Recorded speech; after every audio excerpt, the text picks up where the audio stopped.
সন্ধ্যার অন্ধকার নেমে এসেছে। রাজপ্রাসাদের দরবারে হজরত সুলাইমান আহা বসে আছেন। তার চোখের দিকে আকাশ। হঠাৎ তিনি দেখতে পান একদল উড়ন্ত ঘোড়া, আকাশে ডানাওয়ালা, অদ্ভুত উজ্জ্বল এবং দ্রুতগতিতে অতিক্রম করছে। এ কি অদ্ভুত দৃশ্য!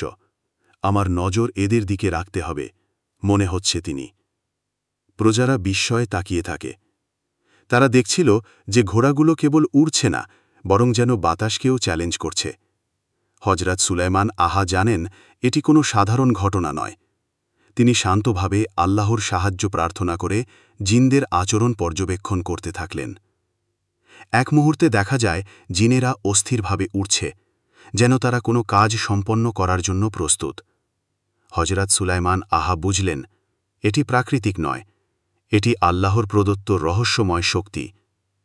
তিনি সমদুন নামে এক বিশেষ জিনের দিকে ইশারা করলেন। সমদুন বুঝতে পারল তার কাজের গুরুত্ব। হজরত সুলাইমান আহা বললেন, সমদুন, তুমি যাও এবং এই উড়ন্ত ঘোড়াগুলোকে নিরাপদ স্থানে নিয়ে আসো। তাদের কোনো ক্ষতি হতে দিও না, আল্লাহর সাহায্য সঙ্গে থাকবে। সমদুন দ্রুত গতিতে উড়ে গেল। প্রজারা অবাক, তারা কখনো এত শক্তিশালী জিন দেখেনি। সমদুন ঘোড়াগুলোকে দেখে এবং তাদের আকাশে দমনের চেষ্টা করতে থাকে। ঘোড়াগুলো চতুর, কিন্তু সমদুনের নির্দেশের প্রতি বাধ্য। একে একে তারা পানি এবং অশান্তি থেকে নিরাপদে নিদ্রায় ফেলা হয়। হজরত সুলাইমান আলাইহিসসালাম প্রমাণ করলেন যে এই জগতে কোনো শক্তি আল্লাহর শক্তির সমতুল্য নয়। ঘোড়াগুলো এবং অন্যান্য প্রাণী তার কুদরতি ক্ষমতার মাধ্যমে নিয়ন্ত্রণে আনা হল। প্রজারা বিস্ময়ে বলল, হে নবী, এটি সত্যিই বিস্ময়কর। আপনার ক্ষমতা মানুষের সীমা ছাড়িয়ে গেছে। হজরত সুলাইমান আলাইহিসসালাম বিনয়ীভাবে বললেন, সবই আল্লাহর ইচ্ছা এবং শক্তির দ্বারা সম্ভব হয়েছে। আমি কেবল আল্লাহর নির্দেশ পালন করেছি। একদিন হজরত সুলাইমান আলাইহিসসালাম লক্ষ্য করলেন যে হুদহুদ তার পাশে নেই। তিনি চুপচাপ হুদহুদকে খুঁজতে শুরু করলেন। হুদহুদ পাখি সঠিক সময়ে ফিরে এলো। হজরত সুলাইমান আলাইহিসসালাম তাকে বললেন, হুদহুদ, তুমি কি রানী বিলকিসের রাজ্য দেখতে গিয়েছিলে? হুদহুদ দ্রুত উত্তর দিল, হ্যাঁ হজরত, রানী বিলকিসের রাজ্য সুপরিকল্পিত, সুন্দর, মানুষ শান্তিতে বাস করছে, কিন্তু তারা আল্লাহর নির্দেশ থেকে বিচ্যুত, সূর্য পূজা করছে। হজরত সুলাইমান আলাইহিসসালাম তাকে একটি চিঠি দিয়ে বললেন, এই চিঠি রানী বিলকিসের কাছে পৌঁছে দাও। এতে আমি তাকে আল্লাহর এক সত্য নবীর আদেশ জানাব। হুদহুদ তৎক্ষণাৎ উড়ে চলে গেল। হুদহুদ পাখি চিঠিটি রানী বিলকিসের হাতে পৌঁছে দিল। বিলকিস প্রথমে বিস্মিত হলেন। তিনি এমন একটি চিঠি কখনো পাননি, যেখানে এক নবীর পক্ষে সরাসরি বার্তা পাঠানো হয়েছে। চিঠিতে লেখা ছিল, বিলকিস, আমি সুলাইমান, আল্লাহর নবী ও রাজা। তোমার রাজ্য সুন্দর, কিন্তু তুমি আল্লাহর আদেশ থেকে বিচ্যুত। তুমি শান্তি ও ন্যায়ের পথে ফিরে আসতে পারো, আর আল্লাহর পথে চললে তোমার প্রজারা শান্তিতে থাকবে। বিলকিস প্রথমে ভয় পেলেন, কিন্তু তার মেধা ও বিচক্ষণতা কাজ করতে শুরু করল। তিনি বিলকিস সম্বন্ধে চিন্তা করতে শুরু করলেন। এ রাজ্যের শক্তি, মানুষদের শান্তি এবং নিজের দায়িত্ব। তিনি তার মন্ত্রীদের সঙ্গে আলোচনা করলেন। মন্ত্রীরা বলল, রাজিনীর পদক্ষেপ ন্যায়সঙ্গত হওয়া উচিত। নবীর প্রতি শ্রদ্ধা দেখানো আমাদের জন্য ভালো। আমরা চাই আমাদের রাজ্য ও প্রজারা নিরাপদে থাকুক।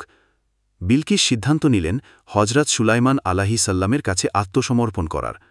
তিনি এক সুন্দর মণিমুক্তা ও স্বর্ণের উপহার প্রস্তুত করলেন। বিলকিস তার রাজ্যের সবচেয়ে মূল্যবান উপহার প্রেরণ করলেন, স্বর্ণ, রূপা, রত্ন, মুক্তা এবং অন্যান্য মূল্যবান দ্রব্য। হজরত সুলাইমান আলাইহিসসালাম উপহার গ্রহণ করলেন, কিন্তু তিনি আল্লাহর কৃপা এবং ন্যায়ের গুরুত্ব স্মরণ করলেন। হজরত সুলাইমান আলাইহিসসালাম উপহারগুলো নিরাপদে রাজদরবারে উপস্থিত করার ব্যবস্থা করলেন। প্রজারা বিস্মিত হল, কিভাবে এক নবী শুধু উপহার গ্রহণই করেননি, বরং সেগুলোকে সম্মানজনকভাবে উপস্থাপন করলেন। কিছুদিন পর বিলকিস নিজে হজরত সুলাইমান আলাইহিসসালামের দরবারে আগমন করলেন। তিনি তার চোখে এক নতুন বাস্তবতা দেখলেন, সিংহাসন, রাজ্য এবং দরবারে থাকা সব কিছুর সৌন্দর্য। বিলকিস বুঝতে পারলেন যে এই সৌন্দর্য কেবল মানুষের বা জিনের শক্তি নয়, বরং আল্লাহর অনুমতি ও কৃপার ফল। তিনি হজরত সুলাইমান আলাইহিসসালামের প্রজ্ঞা ও ন্যায়ের গভীরতা উপলব্ধি করলেন। হজরত সুলাইমান আলাইহিসসালাম বিনয়ীভাবে বললেন, বিলকিস, আল্লাহর প্রতি বিশ্বাস রেখে আমরা শান্তি, ন্যায় ও ও সমৃদ্ধি প্রতিষ্ঠা করতে পারি। বিলকিস হজরত সুলাইমান আহের প্রতি শ্রদ্ধা প্রদর্শন করে আত্মসমর্পণ করলেন। দুই রাজ্যের মধ্যে শান্তি ও সৌহার্দ্য প্রতিষ্ঠা হল। হজরত সুলাইমান আহে ও রানী বিলকিসের বিবাহ সম্পন্ন হল। বিবাহের মাধ্যমে শুধুমাত্র ব্যক্তিগত সম্পর্ক নয়, রাজ্য ও প্রজাদের মধ্যে ন্যায় ও শান্তির প্রতিষ্ঠাও ঘটল। দরবারে সকল মন্ত্রী, জিন ও মানুষেরা উপস্থিত ছিলেন। সবাই এই মিলনের মাধ্যমে আল্লাহর অনুগ্রহ ও নবীর প্রজ্ঞার প্রমাণ দেখতে পেল। হজরত সুলাইমান আলাইহিসাল্লাম জিন ও মানুষের প্রতি ন্যায়পরায়ণ আচরণ চালিয়ে গেলেন। জিনেরা তার আদেশ মেনে চলল এবং পৃথিবীর সব জীবজন্তু শান্তিতে বাস করল। সিংহাসনের প্রতি সবাই শ্রদ্ধা দেখাল। হজরত সুলাইমান আলাইহিসাল্লাম প্রমাণ করলেন, শুধুমাত্র আল্লাহর ইচ্ছা ও শক্তির মাধ্যমেই শান্তি ও ন্যায় প্রতিষ্ঠা সম্ভব। বিবাহ ও শান্তির প্রতিষ্ঠার পর হজরত সুলাইমান আলাইহিসাল্লাম ও রানী বিলকিস একত্রে রাজ্য পরিচালনা করতে লাগলেন। রাজ্য সুপরিকল্পিত ও সমৃদ্ধ হল। মানুষ আনন্দে ও শান্তিতে বাস করল। বিলকিস আল্লাহর নির্দেশে বিশ্বাস স্থাপন করলেন। সূর্যপূজা ত্যাগ করে আল্লাহর একত্ব স্বীকার করলেন। রাজ্য ও দরবারে ন্যায় ও সৌন্দর্য প্রতিষ্ঠিত হল। গল্প থেকে আমরা শিখি, আল্লাহর শক্তি সর্বশ্রেষ্ঠ। হজরত সুলাইমান আলাইহিসাল্লাম বিচার ও ন্যায়ের মাধ্যমে আল্লাহর কুদরতি ক্ষমতা প্রদর্শন করেছেন। জিন ও মানুষ উভয় তার প্রজ্ঞা ও আদেশ মান্য করে। অহংকার ও অবাধ ক্ষমতার শিকার হওয়া বিপর্যয় ডেকে আনে, কিন্তু আল্লাহর পথে চলা শান্তি ও সমৃদ্ধি আনে।